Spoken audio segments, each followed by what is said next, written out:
Hi, everybody. This is Michael Finocchiaro. Very happy to be joined today by two amazing French founders, Matthias, I won't even try to pronounce your last name, and Thibaut Wilhelm of Oplit. And just want to say welcome, you guys. Thanks for joining. Maybe, Matthias, you can pronounce your name correctly so I don't mess it up, and you can tell us what Cognyx is doing. Yeah, I'm Matthias Berahya-Lazarus. So I'm the CEO and co-founder of Cognyx, which I define as an AI engineering platform for hardware. So we're essentially building the cloud code for industrial products, if I'm putting things simply. Awesome. And how about you, Thibaut, with Oplit? Hi, Fino. Very happy to be here. So yeah, I'm Thibaut Wilhelm. I'm the CEO and founder of Oplit, which is an AI supply chain platform for industrial companies. We maximize factory performance with agentic supply chains. So basically, our conviction is supply chain is full of data, super complex and super repetitive, and it's the perfect playground for AI to make your supply chain more performance with less people.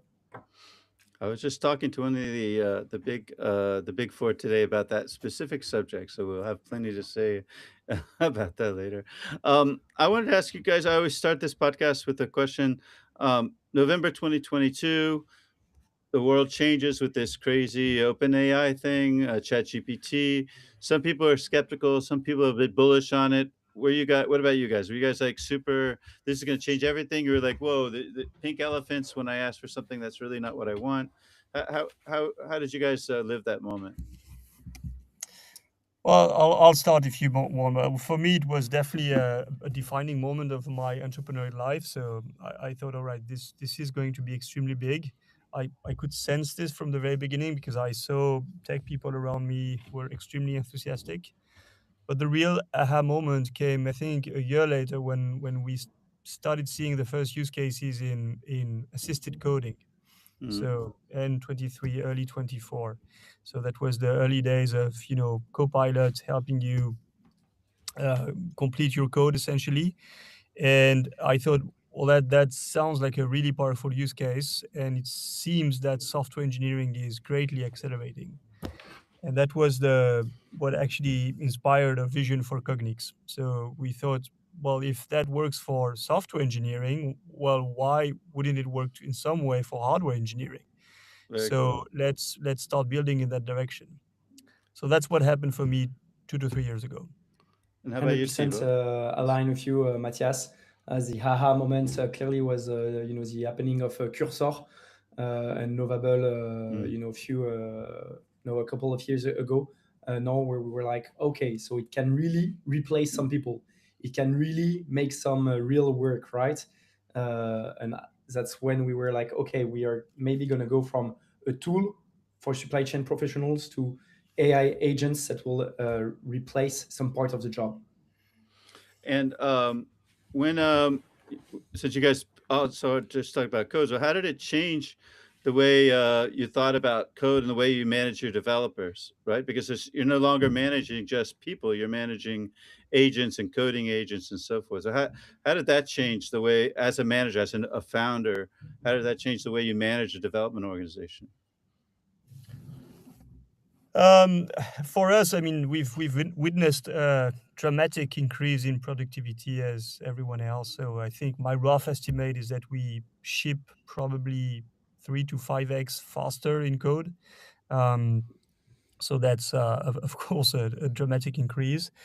I think the impact on the company and how we build is that the bottleneck has shifted from pure tech, meaning writing code, which was essentially a manual job, and the bottleneck shifted to product thinking. So, what do we build? How do we build it?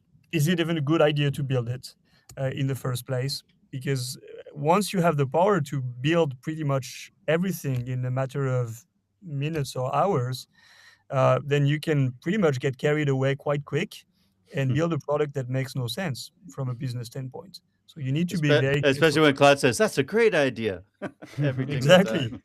exactly. So you need Um, to be extremely well thought around how the product is actually making an impact for customers. Is that a good idea? Does that move the needle for them? And I think the bottleneck has shifted to this area. Yeah. How about for you, Thibaut? Yeah, on our side, I'll align with Matthias, and also what really changed for us, it's two things. The first thing is what we are able to solve.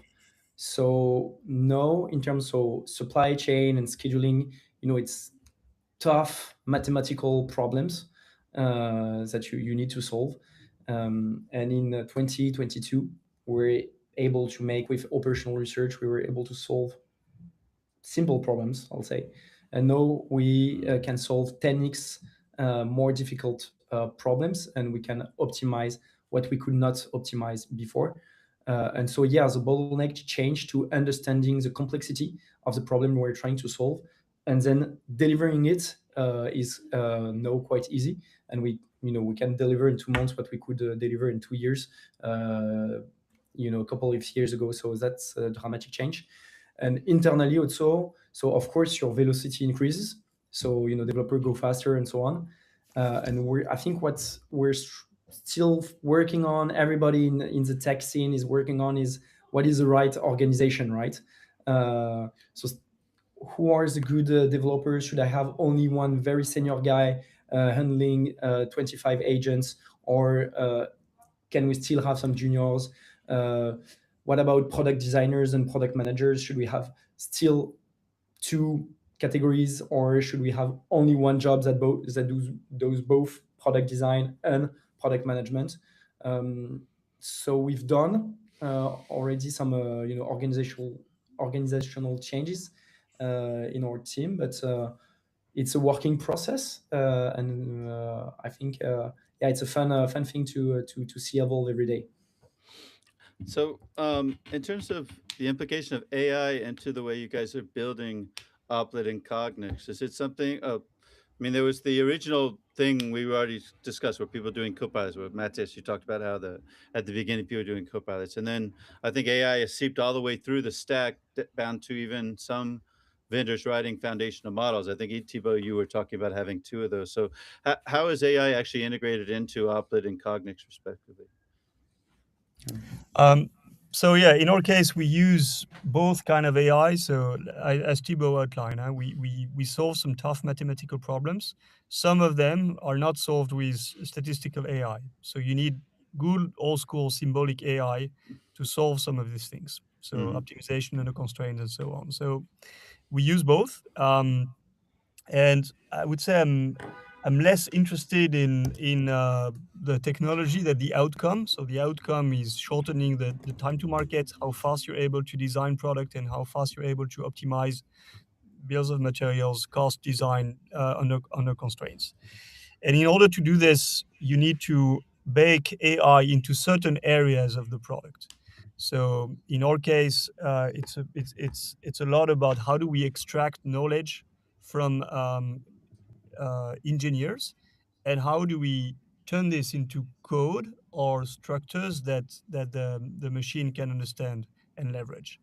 So that's where I think AI makes a lot of the difference in Cognyx. And it's less about just having a blank screen and a chat that you need to talk to. I think the Cognyx interface, from many aspects, is actually quite traditional, if I would say so. So you see your products, you see your BOMs, so you're able to interact with it. I mean, at the end of the day, engineers need to see what they're doing, so it needs a real interface. But under the hood, there's a lot of AI. So that's how we think about it. And Thibaut, when we talked, you were saying you actually were using 2 foundational models. Yeah. So actually, on our side, I feel we want to replace at the end of the day the guy who is using our tool. So it's AI can be interesting, like for him to retrieve some data, build some dashboards, and so on. But we did not push so much on this topic. We have some, basic retrieve information, tell me this or this kind of feeders. But at the end, we really want to optimize, how the world production is done. At the end of the day, we want to optimize resources. We want to optimize the schedule. And so for us, it's really deep tech, how to put everything the schedulers have in their brain to optimize the factory. And so, yeah, we have two foundational models. The first one is, optimization. So how to combine AI with operational research, which is, a long-lasting mathematical branch of mathematics, and also regarding the industry knowledge model. So how we capture rules that are in planner's head in order to automate and make the agent do the schedule by itself. So for me, at the end, my ideal product is no product at all. Is only backend and just the factory running by itself. It's going to take some years, of course, but at the end, it's really how you capture rules, how you capture knowledge to run the factory. So if I rephrase what you said, you really want to have supply chain as code. Yeah, so yeah, actually, like the planners, we want them to write code instead of applying the same rules every day. We want them to define the system, how it should operate, what are the objectives. Should I prefer on-time delivery, or should I prefer the efficiency of my factory? So we want them to define the system, and then at the end, the system to run by itself. So it's a different. So it's a shift in terms of how you think production organization. And by That's the way, really pretty awesome. similar to what we discussed earlier. So the Mhm. bottleneck is shifting to what is it that you, human, want to do? Do you want to optimize for your factory efficiency or your inventory level? Or you need to make a decision. And your ability to define it properly, because like if I look at schedulers at our clients, so schedulers are usually very smart people, but some will be able to code the system and define and structure the knowledge model that will run the factory. And so they are the ones who will control the agents, and some others will not have the skills to do it. So they will probably do other jobs within the company, because they are always people that very smart people with a lot of knowledge on how the factory works, that you want to keep, but they're just doing other jobs afterwards. Um, that's really cool. Actually, it wasn't on the script, but I'm just be interested because I found that both of you guys were created with a French venture company called OSS Ventures, and I find the thesis behind OSS really interesting. That they look after problems to solve, and then they find brilliant people like you guys to go out and solve them. I would just like to know the story. Like, did Jean-Philippe find you sitting in a bar, or he already knew you guys? How did that actually work? Because obviously he found a problem in terms of engineering data and another problem in terms of supply chain and manufacturing. So how did that actually happen for you two guys? On my side, so yeah, it's a fun story. So with Soufiane, so my co-founder, we both knew that we wanted to create a company. On my side, I had like a few iterations, and I was discussing with Ronan, and he told me, okay, next week we work with Soufiane. We're gonna travel around in the factories. Do you want to come with us? And I was like, yeah, maybe. Do you have something better to do? I was like, no, I just resigned from my job, so maybe the next 2 weeks I can, just travel around. And I felt in love with the passion people have in manufacturing. They are really people that love their job, that are very skilled, and they are like really pragmatic. So I was like, okay, I am really happy to work with those people. I knew manufacturing quite a lot because I was working in this area, but I was not sure I wanted to create a company here. But that's how I felt in love with manufacturing. And regarding production organization, at the beginning, we really wanted to tackle something different, which was middleware. So how we integrate data from ERPs. And by chance, I'll say, some people told us, yeah, we want to integrate this data and this data to make this super complex scheduling product. And the fun thing is that when I was working for McKinsey, I did several projects where I was the one building some crazy Excel files to optimize the scheduling of factories. So I was like, oh, this rings a bell. So this is why we're like, okay, let's go all in on how to organize factories and the world's production. Awesome story. Thank you. So that was like walking the factory floor. Matthias, same thing for you, or you were watching Yeah, into an engineering organization and seeing the Excel spreadsheets rather than the PLM systems? yeah. So my story with OSS Venture started when I met Renan. So I actually reached out to him when listening to a podcast where I found that his thesis around manufacturing in the West was wrong, really, really true.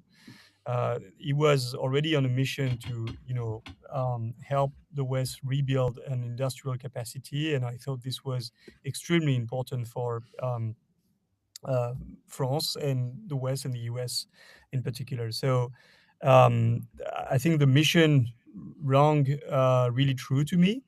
Then I met with Renan. We bounced a few ideas, and found that the biggest problem we could think of that was surfaced by manufacturers was around their engineering, design, and development processes. How slow this was, and how this was true completely across the board in automotive, aerospace, consumer goods, mobility, you name it. They all were complaining about how slow it is to reconcile tons of documents that make no sense. So that's how we started. We thought this was a really tough mission, but the problem was huge. And as an entrepreneur, you need to fall in love with the problem, not so much the solution. And that's Good one. that's how we started building in that direction. It's actually my friend Jason Casper in the chat is asking I think a good question. He says, "Is AI making the digital thread more important, or is it exposing to how many organizations never had one in the first place?" Mm. Uh, I think many organizations don't have one. And now AI and new technologies, especially around databases, knowledge graphs, and so on, are indeed the capacity that will unlock this. So there's a great and very strong opportunity to be building that now. Yeah, for us, AI is a big opportunity to make industry more competitive. That's as simple as that. So it's just for me, it's just continuous improvement journey of digital and the impact on manufacturing. The real game changer is also like the ability to capture knowledge and navigate through it. So really replace a human and not give tools to human. So let's stay there just for a second. It's probably worrying for a lot of the younger people listening that don't have years of experience. They're like, okay, so these guys are after killing my job.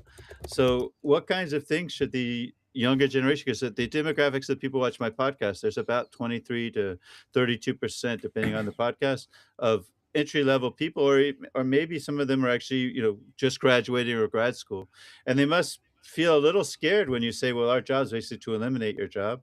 So how, what should they be doing so they're not on that list of easy to eliminate, don't bother hiring? Like Mm. what are the skills they need, and why should they come and work for Cognyx and Oplit instead of going to somewhere boring like Accenture or Microsoft? So those are two different questions. Yeah, I know, But but for the guys for the guys in supply chain, I think I will make I mean Oplit and the AI wave will make their job more interesting because they will really be able to extend the scope and the impact they can have on a company and on a factory.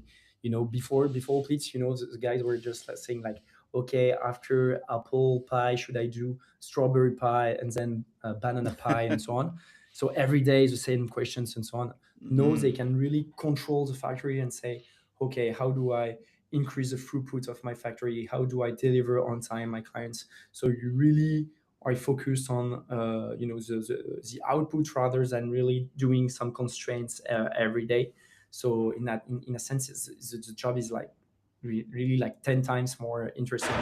So you just need to really understand the basics of supply chain, the basics of production, and then be someone super structured, and it will help you master your job for the next 20, 30 years, because at the end you will always have some strategic decisions to make. It's always trade-offs that you do, some arbitrage between between your clients basically and the competitivity and the productivity of your factory. And why should people join us? You should join us if you like to optimize stuff. For example, the morning I go to work running, and I listen to a podcast in the same time, or I do a call. Every time I'm thinking in my head, should I start my coffee now and do something else in the same time? So if you're crazy like that and like to optimize stuff, you should join Oplit. I love it. How about So, for you, Matthias? yeah, I would have maybe a slightly different opinion on whether Cognyx is going to replace engineers. I don't think this will be the case. I think engineers will definitely be a lot more productive in the sense that they'll process probably a lot faster and a lot more information, probably for a lot more products. Products might be a lot more complex, so they can handle more complexity with the right software tooling, using, of course, a lot of AI. I think it's pretty similar to what happened maybe 30, 40 years ago for accountancy. So if you introduced Excel to accountants 30 or 40 years ago, they might say, oh, okay, this is the end of my job. Reality is 30, 40 years after, there have never been there's still a lot of accountants, and probably a lot more than 20, 30 years ago, because now finance has moved not to accounting but to controlling and financial projections, and so you can handle a lot more work with the right tooling. So in that case, Excel, and of course many of the SaaS and AI that came after this. So I think that's more the direction that I'm seeing. Using Cognyx, manufacturers will be able to handle a lot more complex products, ship them a lot faster with a lot more consistency and a lot more reliably. And that's what I hope will make engineers' life a lot more interesting. And just as we're talking about students, there's a student from HEC that just wrote to me on the Okay. chat, Louis Colin Michel, and he says, a question about reindustrialization in the West for Matthias and Thibaut. How can we attract the next generation of workers to this sector, especially in France? In other words, not all moving to California or Boston, right? Industrial jobs have long been devalued because they're seen as dirty old jobs. It's a question that would probably require 10 episodes, but what advice do you, Matthias, and Thibaut have to policymakers in order to keep the jobs here? Yeah, so for me, it's one of the reasons why we created Oplit. So Oplit, it's the contraction of operations lit. So the story behind that is to say, manufacturing, industrial sector, it's cool, it's lit, and we want to showcase to everybody that there are some fun problems to solve. There are some really concrete things that are being built. And when you go to a chocolate factory, or even when you go to a fasteners factory, it's really fun to see. So this is really embodied in our company, to say to people, look, manufacturing is very cool. You are going to learn a lot of stuff, and you can really be passionate about it for the next 30 or 40 years of your life. So this is what we try to scream to the world. But yeah, it's tough. So for example, I remember, I did an engineering school called Centrale in France, and I think we were like 300 in my division, and maybe like 5 to 10 people went working for industrial companies. So we need to increase that number, for sure. Maybe less consultants and more guys working for industrial companies, because at the end, that's what is important for your country. You need to have some sovereignty and some ability to build your own stuff, right? Otherwise, you just consume what are done by others, and you're stuck. So, Matthias, what advice do you have to the policymakers to keep those jobs here? That's Yeah, tough. so first thing Besides is lowering taxes, of course, that's like number one. Yeah. Right? Increase taxes, yeah. Especially in France, yes. Well, I would say that we have no choice but to reindustrialize. I mean, if you're looking at the geopolitics today, we have no choice. We need to ramp up industrial jobs and industrial capacity in the West, being able to make our own things, our own cars, our own weapons, our own everything, because the reliability of the supply chain is being questioned every day as the world is getting more crazy. So being able to make industrial and design our own products becomes pivotal for the company. Now, I would advise probably policymakers to stop having I would say, a romantic idea of reindustrializing the West. So you might be thinking, oh, we'll have the small factories in our countryside, and this will be nice. We have workers, just doing everything by hand. No, you have to get rid of that idea. This is not going to happen. The factory of the future will be extremely technical with heavy investment, heavy automation. Probably 10, 15, 20% of the cost of the factory will be into software to make sure that it's automatized enough and that you have a lot of leverage from software on the hardware being made. So I would definitely view manufacturing as a heavy investment area. It's not coming back like 50 years ago. Which brings me to the last question for this section, and it's interesting because you mentioned the AI factor of the future. I remember last year, all of Jensen's GTC talks were about this AI factor of the future, that every physical factory will have an AI factory, and every AI factory will have a nuclear power plant, preferably fusion rather than fission. And I think that you guys, the startups, are all building like one brick at a time. You're building that AI factor of the future, right? So at the same time, we saw an OpenAI moment for programming, right, with Claude Code and Cursor. We saw the OpenAI moment in 2022. I'm not sure we've seen the OpenAI moment for supply chain and engineering, or maybe you guys made it and I didn't see it. But how long do you think before we have that? There's a before and after, because clearly with OpenAI and with Claude Code, there was a before and after, and nothing will ever go backwards again, right? So when do you think we're going to hit that in your respective areas? I think on our side, I think it's gonna come in the next months. We're really at this moment, for supply chain really. Why? Because it's problems that are full of data, super repetitive, quite complex, and for one problem you have one solution that is obviously better than the others. So it's really good AI playground, and we see that a lot of startups are trying to solve this. We're trying to solve this. Also, the tech giants like SAP and similar companies are working on agentic planning. So a lot of efforts are put into this. Many people think it's gonna happen by 2030.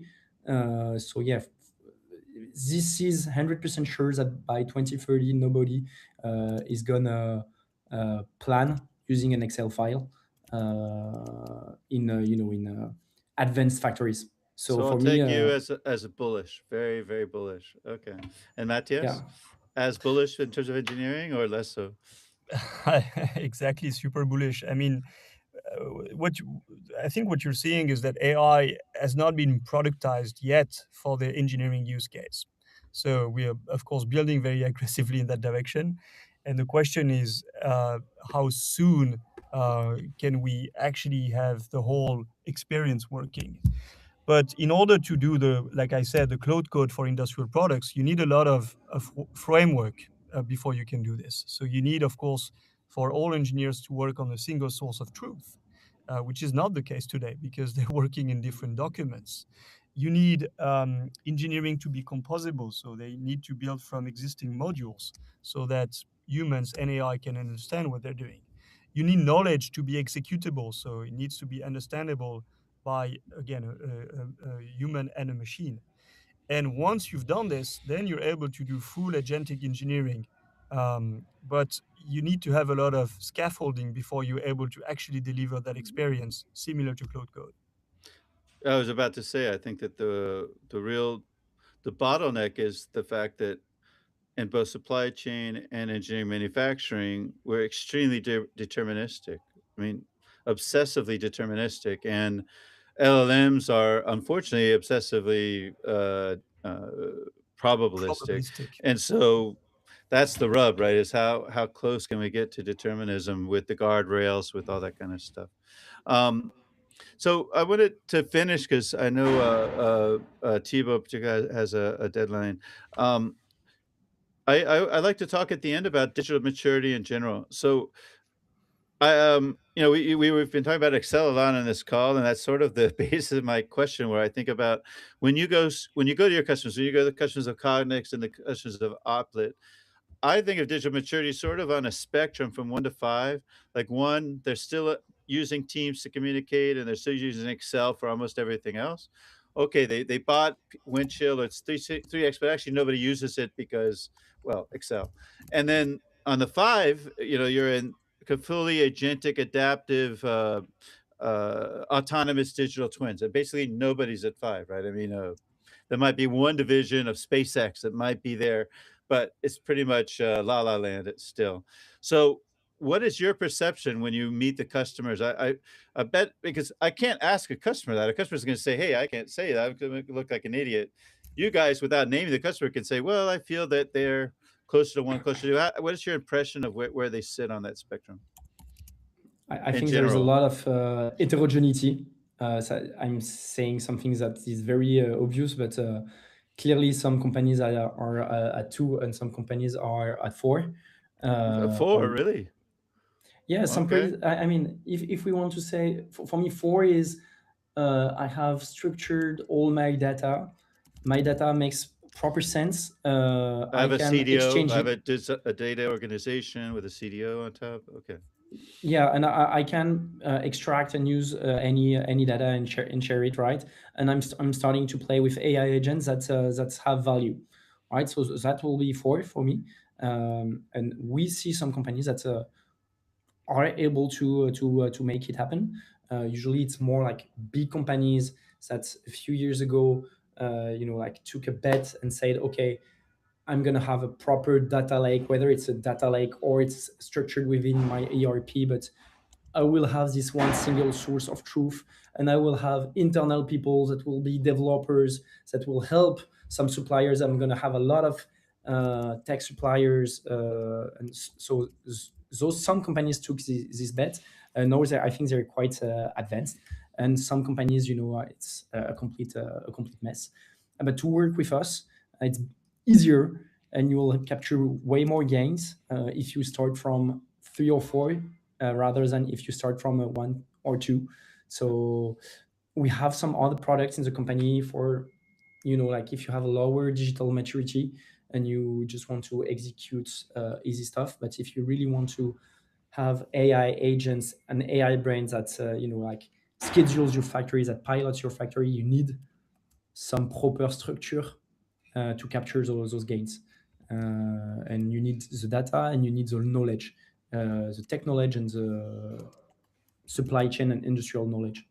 Thank you, Thibaut. Well, it's the first time NVIDIA said that there were so many 4s. That's really, Matthias. I'm just guessing here, but I'm going to guess that there's not as many 4s in our area of PLM and engineering, right? Yeah, I mean, when we walk in, there's usually the same kind of maturity everywhere. So sitting between 2 and 3, I would say. So they usually have a PLM with part of the information. They usually have a lot of shadow engineering on Excel. And they usually have many standard operating procedure and many knowledge in PowerPoints and All PDFs over the place. documenting how things should be made. So that's the status when we come in. And what I can tell you is that every board right now has this conversation. So how fast can we embed AI into our most critical workflow? Because we need it for competitive reasons or for efficiency reasons or for bottom line reasons. So they're all having this conversation. I think at this moment they've tried some things. So they've tried some maybe proof of concept, maybe with a few copilot here and there, and realizing that this is not making the cut. So they need to be leaning in a lot more heavily, and probably that means investing into the right tech, but also investing in human transformation. So how do you change the people that are going to work with that technology? Because once you introduce such a powerful and transformative technology as AI, you need to rewire the processes and essentially the human brains around it. And that's a lot of work. So in our case, we're here to assist that. So we deploy specialists along with our technology to make sure that this transformation can happen. but that's not to be underestimated. I appreciate that answer. In fact, the next to last question, the last question is just a goodbye question. But the next last question is, have you seen when people we're at 3 or 4, well, more like 2 or 3, and they use Cognyx or they use Oplit, is there sort of has there ever been an aha moment like, oh my God, if I broke the data silos, if I got the data out of the old files, if I got different departments talk to each other because they don't talk to each other, my God, what I can do all this great stuff and I can have better ROI and get product out there. Have you seen that aha moment in your customers' eyes? I love this question. I definitely did. And especially the customers that have this aha moment are usually hardware engineers that can also somehow code software. So they're software developers, maybe on weekends because they like to code things and so on. And so when we show them, for example, how we translate an engineering or manufacturing rule into code, so Python or CEL in our case, and how this can be applied to their model subsequently, they're like, oh, so this is like a test pipeline, a CI/CD. It was like, yeah. Oh, that's amazing. So then I can accelerate because I know it will test. Yeah. And so that's the haha moment for them because they Nice. get the system thinking that is so powerful in software engineering that they can transpose to hardware. And Awesome. How about Thibaut? Have you seen that too? Yeah, for us, the aha moment I feel is more for the managers. Okay. Maybe our persona, so schedulers, are they're geeky, but not as geeky, maybe as like engineers Cognyx are working with. So they more see like, okay, it's going to be automated. They challenge, oh, do you take this rule into account and so on. So they're really more into like making the thing work, but they do not. I do not feel this big moment. But once the manager, like the supply chain director, the production director says, all right, but like the schedule has just updated by itself. Yeah, that's the whole point, right? So that's how it works. Then it's a big aha moment because like it's like a senior developer who understand. Oh, okay, no, I can control 10 junior developers and they are going to do exactly what I told them to do. Yes. Oh, yeah, this is cool. So now I'm sure that my scheduler the schedule is gonna be aligned with my strategic goals. Yes, because you're gonna be the one who will define the rules, and the rules are gonna be respected. So yeah, the aha moment for us comes more from the middle managers, I'll say. That's a fantastic answer. Thank you. And I think both of those examples really point to my central thesis of some of these calls, which is that if you want to move the dial towards that 5, waiting for SAP or the other big 3 to do it is probably not the right call. It's probably better to go to Matthias or Thibaut and use their much faster software, right? I appreciate you guys being on here. Just before we go, I just wanted to we're gonna go on our summer break, but maybe in the fall, are you guys gonna be at some trade shows? Maybe I just saw the first invite from Adopt AI. I don't know. I think you guys were there last year. What's up? So how folks that are coming to Paris, or maybe you guys are traveling internationally, where can they meet you and see your solutions and demo? Besides online, of course. They can come to our office, so which is based in Paris. We're gonna open office in the US very soon. Oh, So nice. I'll be happy to meet anyone physically. And yeah, we cover a lot of trade shows, especially aerospace, luxury, and batch process. So if you're on a trade show for this type of subject, you just can join us. And we organize a trade show for aerospace in September in Bordeaux, in France. Ah, So we are do you need any we'll guest work with. speakers? Yeah, but it's really focused on aerospace, and so we're working with the GIFAS, which is a Oh yeah, I know those European guys. industry Awesome. so consortium, and so it's Oplit and the GIFAS working together on digitalization for aerospace. So it's 22nd of September. Awesome. How about you, Matthias? Where can we meet you and Cognyx? Yeah, in so the far fall? I haven't been a great party guest in those conferences, I must admit. I've been very busy at clients, on factory floors, as Thibaut said, making sure that whatever we build is actually used on the ground. So that was most of my time for the last months and years. But I will be at Adopt AI, and we Oh, will cool. also open in the US, I would say in the coming months. So you will definitely see us in Paris or probably East Coast. Awesome. Well, in the interest of finishing exactly on time, I wanted to say thank you very much to both of you. Of course, there'll be another Threaded conference, and you guys will be obviously privileged guest if you wish to attend. To everybody else, there'll actually be another podcast with TechSoft 3D in about an hour from now. Thank you very much. We'll be back. I think we're not sure going to get any more podcasts done before September. We'll probably be back in the fall. But thanks everybody, and a big thanks to Thibaut and Matthias for taking your time today. Thank you very much, guys. Thanks a lot. I had a blast. Yeah, Thank it you. was a pleasure. Thanks a lot, Fino, and have a great holiday.